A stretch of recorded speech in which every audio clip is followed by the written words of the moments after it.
And also at the Amoeba, there is going to be a special giveaway at Amoeba Records. I believe that's tonight. I think that's tonight. I'll find out actually, but they're giving away gift bags, and so that's amazing. Oh yeah, it's tonight. It's at 5 o'clock. It's a VIP concert at Amoeba Music with free giveaways for the first 100 attendees, and that has gift cards. How many of you been to Amoeba since they moved to the new building? Okay, so head over there at 5 o'clock. They're giving away gift bags with gift cards, and there's a concert happening there as well. So lots of fun things going on here at the Infinity Festival. And you guys get to be with your favorite host, Lori Schwartz. Okay, so we are now going to have a panel of pros who have been really digging in deep to the immersive content space, location-based experiences. So we're going to bring them up, but first let's have a big hand for Dina, who's going to moderate this great conversation. Big friend of the festival, bringing us great panels and content every year. So we can. And that fabulous blazer, which I am very jealous of. My infinity pink blazer. Hi everyone, my name is Dina Meyers and I am Senior Vice President of Business Development for Round Room Live. I am super excited to be here. This is my 4th consecutive appearance at the Infinity Festival as either a panelist or a moderator, and I'm very excited about the folks that are going to be up here on the stage with me. It's going to be a really exciting conversation about what's happening in this space and how technology is shifting the way we're telling stories. So buckle up. Just a couple quick things I wanted to say about Round Room Live. Since I'm new to this role in 2024, Round Room is a wonderful company that has a couple different verticals it specializes in. One is in the family entertainment space, so if you have kids under 6, you've probably heard of some of our tours on the road, like Blippi Live and Peppa Pig Live and Sesame Street Live, all lots of fun.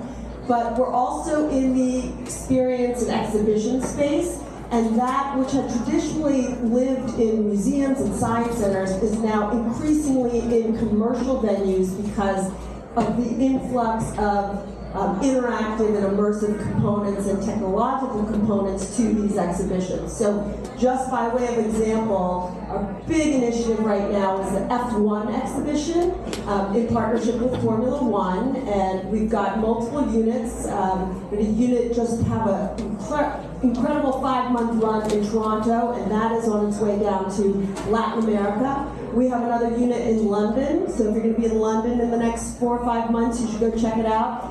It's coming off 2 runs in Europe, in Vienna and Madrid, and we're building additional units for the Gulf and for Asia, and there will be a permanent location in North America, in a city I can't tell you yet, but it's where there is an F1 race. So be on the lookout for that, and I'm just going to show you a quick sizzle of the F1 right now.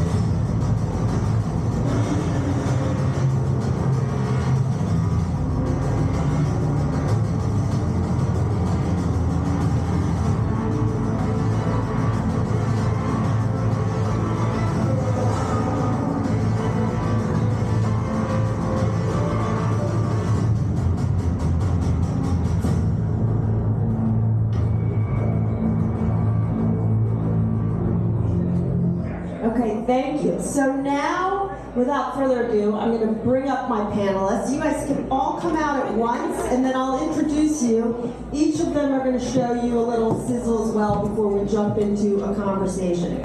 So I'm going to start with Deirdre Lyons, who is the co-founder of Ferryman Collective, right here on my right. Deirdre, why don't you just introduce yourself a little bit and then we'll show your fabulous sizzle reel. Sure. Hello, hello. Hi, everybody at Infinity Fest. I'm so happy to be here. I have had the honor of being here a couple of times before, and we've gotten to do little samples of our work in the exhibition hall and things like that. But we do live theater in VR. We've started, I've been a performer previously in real life, immersive theater, then transitioned to being a performer in the Underpresents Tempest, which was amazing. And then they closed, pandemic was happening, and then we picked up and started doing VR theater, and it has kind of taken off like gangbusters. People really, really respond and love what we're doing. Our major shows are the Seventh Story Welcome to Respite, Gumball Dreams, Find Wheelie, and our newest show is Uncanny Alley, A New Day, that has just gone to Venice, where it won the Collateral Award, the Fan Heart 3 Award, which is like an audience award recognized by the festival. Thank you! So yeah, that's kind of what we do. Awesome, thank you so much. And now I'm going to introduce everyone to James Jensen, who's the founder and CEO of Jump by Limitless Flight. Hello everybody, thank you. I'm so excited to be here. Actually, I was the co-founder and creator of The Void. If you guys know what The Void is. It's an amazing project. Trying to be the movie theater of the future. You go on adventures together, and we did it. It was awesome, it was amazing. And Jump is kind of my next version of that, where it's even more realistic and also has maybe more intention around the experience that I'm excited to share about, but that's where I'm at. Awesome, thank you. And Kelly White, who is the SVP for Meow Wolf Universe in Strategy and Planning. Kelly, thanks for being here again. Thank you. This is actually my second year. I got to meet lovely Dina last time speaking about Immersive on, I think, my first week at Meow Wolf. So I'm thrilled to be here talking Immersive, talking LBE. I came from 16 years at Disney doing pretty much everything. I know a lot of lovely people in this audience that I know from that background, from gaming to theme parks to physical digital to connectivity to magic bands and all the things. But being at Meow Wolf is amazing, and a huge part of my job, my very long title, is really looking at Meow Wolf today and our exhibitions and our amazing, intense, dense, creative spaces, and looking at how they expand in the future, what that means in physical space, but what that also means with the advent of new technology and new formats. So I'm thrilled to be here. Awesome, thank you.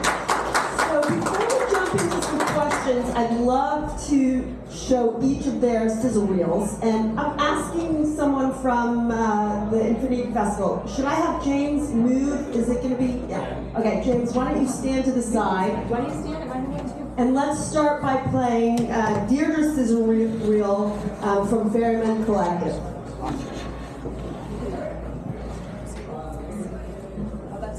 Oh, this is Jump. That's James's. It's okay if we go in the wrong order, but let's.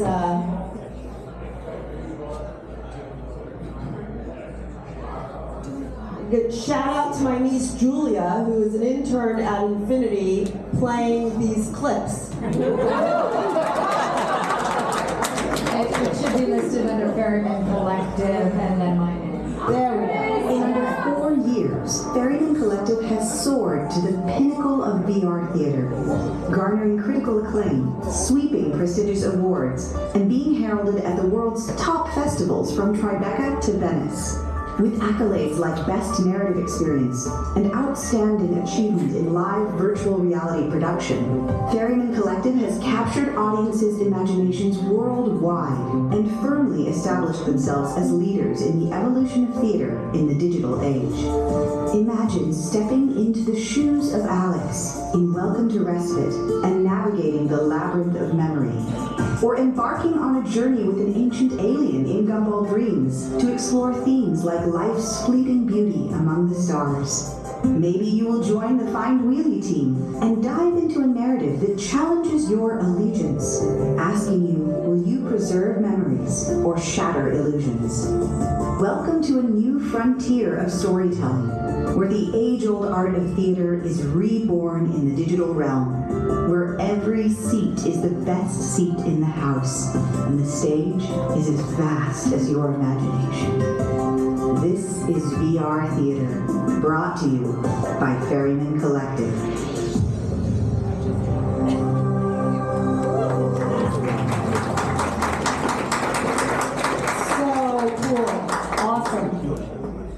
let's take a look at Jump Now.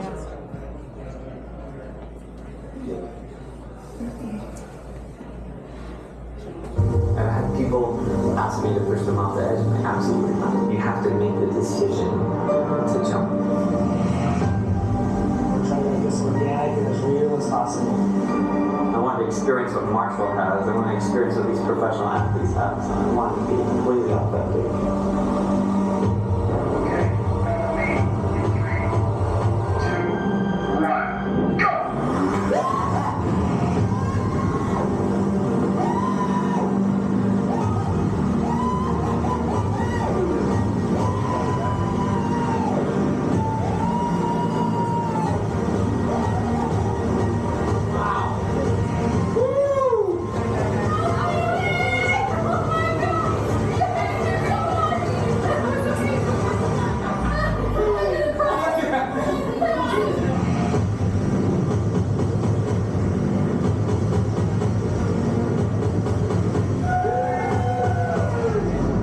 Nice. Pressure's off when you're just bugged now. That is so cool. Awesome. Okay, and last but not least, we've got two very short videos for Meow Wolf. Meow Wolf just opened its fifth location in Houston last week. So we're going to see two quick sizzle reels from Meow Wolf.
Okay, awesome. And now specifically the Houston sizzle for Meow Wolf. Come on down to Texas Timers and change your frequency.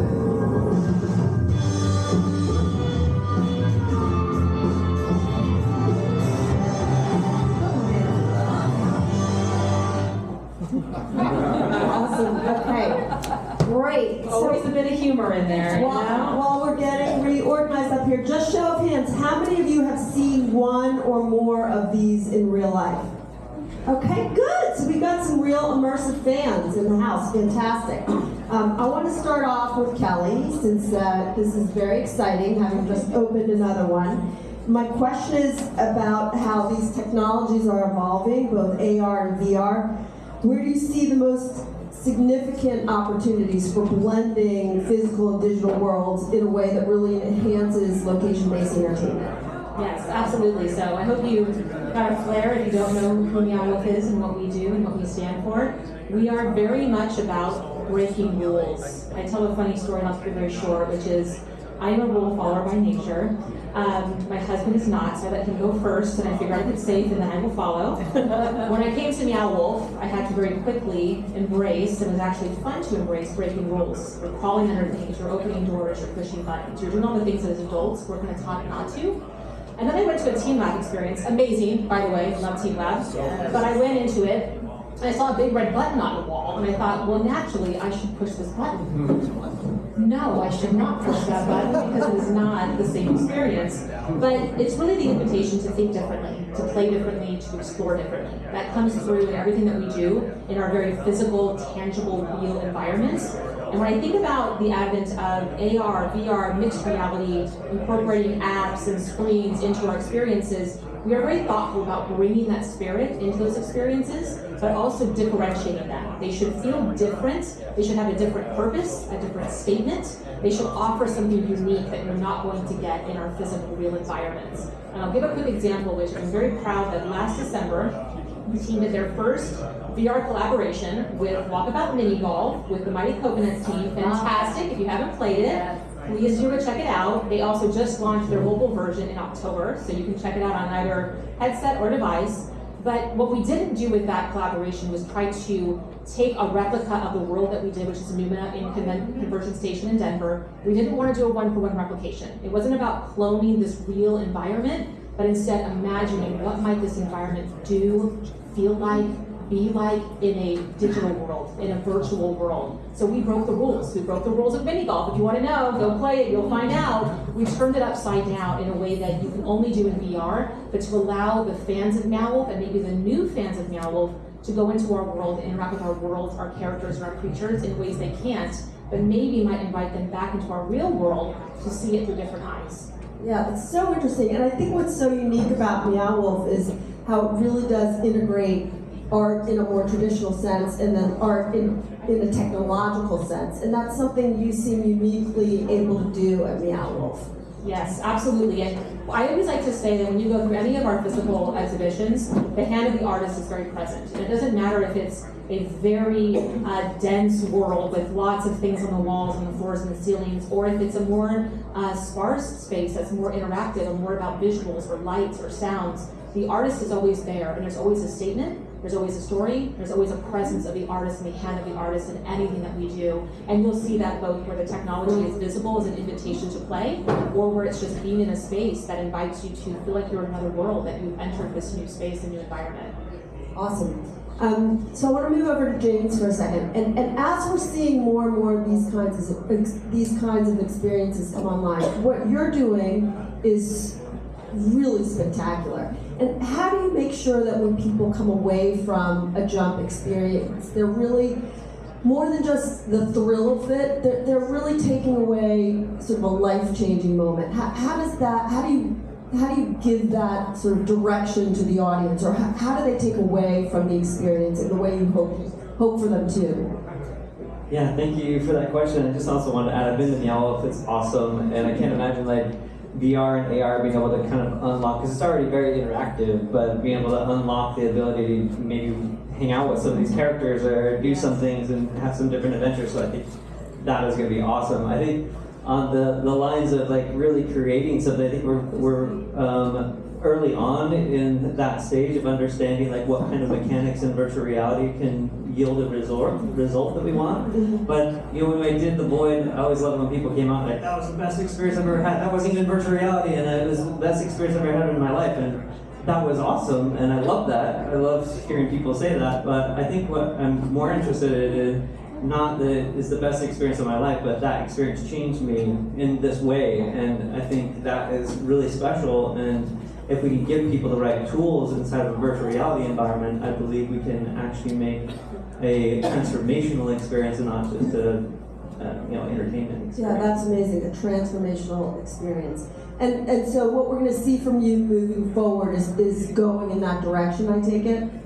Yeah, absolutely. I mean, if you look at Jump, it's wingsuit-based jumping, and at the surface level, it's entertainment. You're coming to a location-based experience, but you're making a real decision, and for all intents and purposes, your mind doesn't know the difference between a imagined experience and a real experience. You still emit the same emotions and chemicals inside of your body when you do something like this. And when that airplane door opens up and the wind hits you and you smell the interior of that airplane, it is 100% real for people, and we have people back out all the time. But the cool thing, they back out all the time. Some of them kind of sad, but others, it's their opportunity to do something amazing. And when you step up to that edge, you have to make the decision to jump off. We don't push anybody. We're not going to do that, even though we've had lots of requests. We don't push people. It's that decision to make the jump, and what we're doing at kind of a cool level is measuring the person's decision-making patterns on the edge of their fears. And one of the things that separates an average person from a high performer is their ability to deal with fear, that fear mechanic, and rewire that neural network. And I think we're on to something that could be really interesting in the future. Yeah, it's fantastic. I can't wait to see what's next. Deirdre, I want you to talk a little bit, since you're from a theater background and your work is so theatrical. How do you balance the tech innovation piece with the principles of live performance and it's VR productions? How do you kind of integrate that? Well, you give up the idea of perfection quite quickly and you go, okay, let's start there at that base. So I think for audiences that come to our experiences, a lot of times it's the very first time they've been in VR. We'll be at a festival like at Venice or at just South by, and they're like, I've never been, I just want to know what it's like. I don't have any of this stuff in my house. So we're bringing them into an experience, and they're a little overwhelmed, they're a little afraid, they don't know what to do, and so you have to be patient, and you have to bring them along with you. And we have live actors there inside as well, so we're not only doing the onboarding in a way that feels friendly, comfortable, patients outside of the headset, telling them, the instructions, how do you do this and how to do that, and the controllers, and how they work, which they forget immediately, but that's okay, because we got the performers inside, we're going to do the same thing. And, not sure what that, sorry. That wasn't you, I think. We okay? We okay? We're good. Okay. So then we have performers inside that are doing the same thing, and they are training them in the same character as they're going to be playing during the show. We're getting them in the right mindset by doing that. We're helping them to relax by doing that. And then once the show gets going, because we've dealt with all of those technical issues, they can lose themselves in the performance and then just enjoy themselves. It's so amazing. And then you've won so many awards. I mean, this is just like, you are at the top of this industry, and what you do is so specific. How do you think you're trailblazing beyond your competitors? And what is it about your artistic vision that is taking you in this direction? Very lucky, very lucky.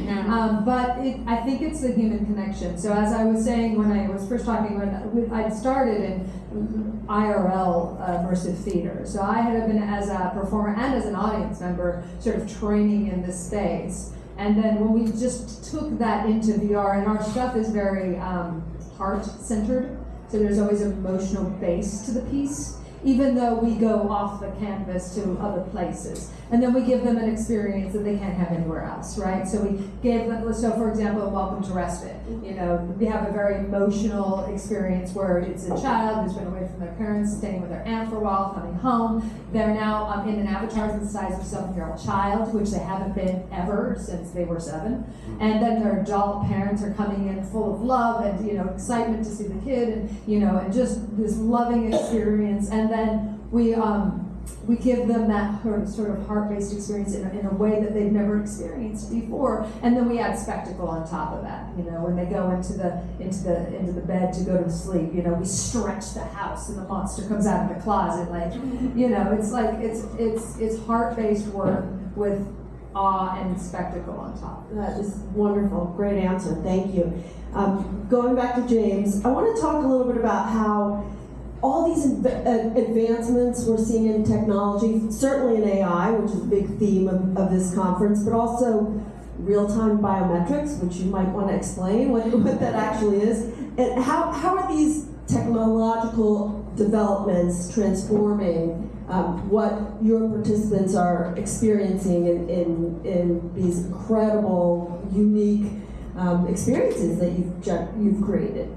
Yeah, thank you. And I love to emphasize just like that connection and being in an experience with somebody. It can't be understated, because that's one of the biggest problems with the virtual reality experiences is a lot of people feel isolated, and when you're in there with somebody, the kind of graphics go away and the story, the things that people get caught up on go away, and you're just having an experience with somebody. And at Jump, you are flying with somebody. You get to see them, you get to talk to them, you get to fly next to each other. If you're good enough, you can fly next to each other. But that connection, I think, is really important. As far as machine learning and AI, we do use that because we have to predict when a person is going to jump. Otherwise, you would fill the simulator, you'd fill the apparatus, so it has to be ahead of them in time. So at ground level, that's what we did, is we created a machine learned that's taking all the acceleration data and their body position and even their eye gaze where they're looking to predict when they're going to jump so that we can be ahead of them in time and the simulator can be ahead of them in time. That same foundation also can allow us to manipulate the simulation in real time, and in the science world they call that a closed loop system, where you're taking in data and you're using that data to augment the experience for the individual. And where that's important is we can now accurately predict in the future about an eighth of a second that a person's going to jump. We could potentially in the future predict a person's emotional state based on the biometric feedback and then manipulate that to get them to where we need to be, right? So That's amazing. if you take somebody that's extremely scared of heights, which there's lots of people, and you find out through your onboarding process that for some reason the color yellow helps them calm down, you can use that color yellow in the sunset and make it a little bit more yellow, bring it in a little bit more, use different sounds, use different scents, use different vibration techniques to be able to allow them to make that decision easier or make it harder or whatever we want. But the end goal, I think, with this closed loop system is to curate experiences that have a predictable outcome, if that makes sense. So if we want somebody to leave and say, I'm enough, or I have more potential than I think I do, if we want them to be able to have that idea and be inspired, we could potentially do that through a scientific method with this closed loop system. Fascinating, really, really interesting. Thank you. Kelly, I want to ask you something about leaving impressions. How do you approach creating experiences that are really going to resonate and connect with guests after they've left? And how do you impact that through storytelling? Thank you, and I actually think this is a fantastic panel. Like, I'm enjoying just sitting up here listening to these two talk as well. And I think there's a really interesting theme, both with this question and what I just heard these two amazing individuals about the heart-centered nature of what we're creating. And it doesn't matter if you're creating something that feels very advanced and as far as what James is doing, and I'm interested in going and trying it because I would never jump out of a plane ever, since I know I would survive.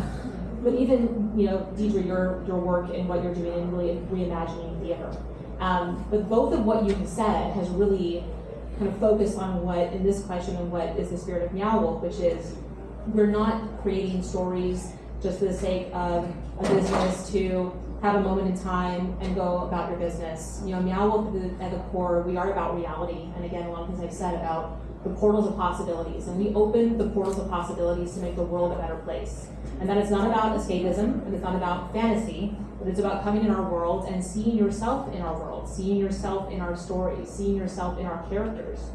And I love one of the things we say often inside of our walls is, this is really an invitation to anybody who comes and visits us to ask the question, if the world can be different, maybe I can be different too. And so even what James just said, this idea that if we can create an experience that makes you believe in more potential and more possibility for yourself, how might that extend far beyond the walls of anything that we could ever create? It is about an invitation, and it is about Meow Wolf staying with you far beyond coming through any of our doors and any of our portals. Do you mind if I add on to that just real quick? Just because I just love this idea, because a lot of people are like, oh, virtual reality is escapism and everybody's going to disappear and go into a little room and eat Doritos forever. I don't see it that way. I've seen so much potential with hyper-realistic simulations that I actually see these experiences, and even Meow Wolf and the theater stuff is like, if you really take a reflection on yourself, like you have the perspective you have of reality because of the experiences you've had through your life. So virtual reality and hyper reality experiences are just a means for you to have experiences faster, so you can shift your perspective faster. And I think that's a massive opportunity. And when I look at what I'm doing and what others are doing, you're eventually going to get to a place where instead of escapism, think of it like a gym. You go to the gym to work out your muscles. You don't go to the gym to live there, right? You go there to work out and have a better life, or potentially, perform a little bit better. You go to the gym to do that. Hyper-realistic and virtual reality simulations, in my mind,